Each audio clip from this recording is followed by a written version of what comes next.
మీ అందరికి కూడా శ్రీరామనవమి శుభాకాంక్షలు.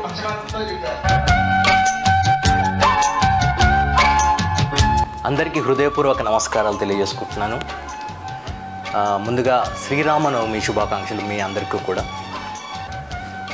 ప్రతి ఇంటికి నాన్న నిజమైన కథానాయకుడు అని అందరికీ తెలిసిందే. అది నాన్న గొప్పతనం అమ్మలా బయటకు కనిపించకపోవచ్చు, అమ్మలా ఆప్యాయతలు బయటకు చూపించకపోవచ్చు, కానీ నాన్న ప్రేమ అనంత సాగరం అంతా లోతైనది. మాకు కనిపించే పెన్నిది మా నాన్నగారు.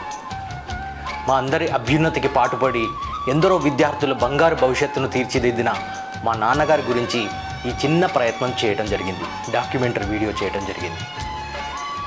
నా ఈ ప్రయత్నంలో మా నాన్నగారి గురించి అనుభవాలు మరియు అనుబంధాల గురించి చక్కని వ్యాఖ్యానంతో వాయిస్ అందించిన మా ప్రియమైన అన్నయ్య గారు, ప్రముఖ సినీ నటుడు శ్రీ సాయి కుమార్ గారికి నేను హృదయపూర్వక ధన్యవాదాలు తెలియజేసుకుంటున్నాను, నమస్కారాలు తెలియజేసుకుంటున్నాను. మరియు ఈ అనుభవాలు ఈ అనుబంధాల గురించి రచన చేసిన నా ప్రియమిత్రుడు పాము ప్రమోద్ కుమార్ గారికి కూడా హృదయపూర్వక ధన్యవాదాలు తెలియజేసుకుంటున్నాను. నాకు ఈ ప్రయత్నంలో మీ సహాయ సహకారం ఎప్పటికీ మర్చిపోలేను. మరొకసారి అందరికి కూడా నేను ధన్యవాదాలు తెలియజేసుకుంటున్నాను. ఈ వీడియో మీరు అందరూ చూడాలని మనస్ఫూర్తిగా కోరుకుంటున్నాను. Thank you. గురుభ్యో నమః. గౌరవనీయులు శ్రీ రాపోలు మధుసూదన్ గారు స్వాతంత్రానికి పూర్వం 1943వ సంవత్సరంలో జనవరి 6వ తేదీన వరంగల్ జిల్లా కొడకండ్ల గ్రామంలో రాపోలు నరసయ్య, సోమక్క దంపతులకు జన్మించారు. తన తండ్రిగారు రాపోలు నరసయ్య గారు రజాకార్ల అత్యాచారాలకి బలయ్యారు.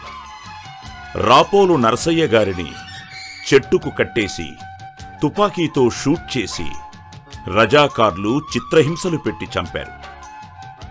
రాపోలు మధుసూదన్ గారి 4వ ఏట తండ్రిని కోల్పోయారు. వారి తల్లిగారు అన్నీ తానై నలుగురి పిల్లల్ని పెంచి పెద్ద చేశారు. వారి చిన్నతనంలో ఎంతో పేదరికాన్ని అనుభవించారు.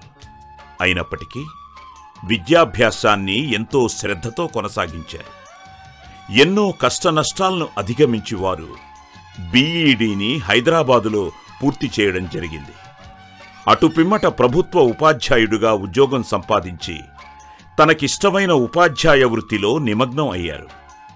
వారు ఉపాధ్యాయులుగా, ప్రధానోపాధ్యాయులుగా పనిచేసి 31/1/2001న పదవీ విరమణ పొందారు. ఆ తరువాత బీఈడీ ప్రైవేట్ కాలేజ్ ప్రిన్సిపాల్గా కరీంనగర్లో పనిచేయడం జరిగింది.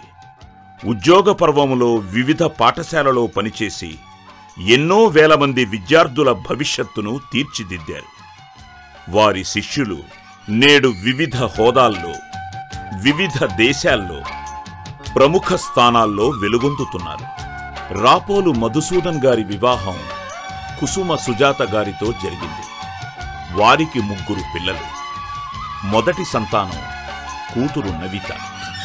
ఆమె కూడా తండ్రి అడుగుజాడల్లోనే ప్రభుత్వ ఉపాధ్యాయురాలుగా రాణిస్తున్నారు. వారికి 2వ సంతానం రాపోలు నాగానంద్. వారు ఎంబీఏ పూర్తి చేసి సింగపూర్లో పనిచేస్తూ ఐటీ ఆంట్రప్రెనర్గా ఉన్నారు. ఎందరికో సహాయ సహకారాలందిస్తూ మన్ననలు పొందుతున్నారు. వారి 3వ సంతానం రాపోలు సందీప్. ఎంసీఏ పూర్తి చేసి నేడు అమెరికాలో ఐటీ సాఫ్ట్వేర్ ఇంజనీర్గా రాణిస్తున్నారు. వారి అన్నగారి కుమారుడైన రాపోలు ఆనంద భాస్కర్ గారు ప్రముఖ రాజకీయ నాయకులు, ఎక్స్ రాజ్యసభ ఎంపీ. నేటికీ వారు వారి చిన్నాన్న చిన్నమ్మల బాగోగులు చూసుకుంటూ, యోగక్షేమాలు తెలుసుకుంటూ వారి ఆశీస్సులు ఇప్పటికూడా పొందుతుంటారు. రాపోలు మధుసూదన్ గారు తమ ఉపాధ్యాయ వృత్తిలో వివిధ ప్రాంతాలలో పనిచేసి పదవీ విరమణ పొందారు. వారు వివిధ ప్రాంతాలలో పనిచేసినా కూడా తన పిల్లల విద్యాభ్యాసానికి హన్మకొండ పట్టణంలో కుటుంబాన్ని ఉంచి ప్రతిరోజూ ప్రయాణిస్తూ ఎంతో శ్రమను అనుభవించారు. రాపోలు మధుసూదన్ గారు మితభాషి, మృదు స్వభావి, అజాతశత్రువు. ఉద్యోగ జీవితంలో ఎన్నో జీవితాలను తీర్చిదిద్దారు. మరెందరినో ప్రోత్సహించారు. వారు ఎక్కడ పనిచేసినా ఆ పాఠశాల అభ్యున్నతికి ఎంతగానో పాటుపడేవారు. విద్యార్థుల భవిష్యత్తుకై పరితపించేవారు. జీవితంలో ఎన్నో కష్టాలనుభవించి చదువుకున్నారు కాబట్టి చదువు ప్రాముఖ్యత వారికి బాగా తెలుసు. వారి ధర్మపత్ని రాపోలు సుజాతగారు భర్త అడుగుజాడల్లో నడిచే గొప్ప ఇల్లాలు. చెరగని చిరునవ్వుతో భర్తకి అన్ని విధాలుగా ఇప్పటికీ సహాయ సహకారాలందిస్తూ, భారం అనుకోకుండా వారిని కంటికి రెప్పలా కాపాడుతూ చిన్నపిల్లాడిలా చూసుకుంటున్నారు. ఆ పుణ్య దంపతుల్ని ఆ భగవంతుడు చల్లని ఆశీసులందించి నిండు నూరేళ్లు ఆయురారోగ్యాలతో జీవితాన్ని సంతోషంగా కొనసాగించాలని కోరుకుందాం. శుభమస్తు.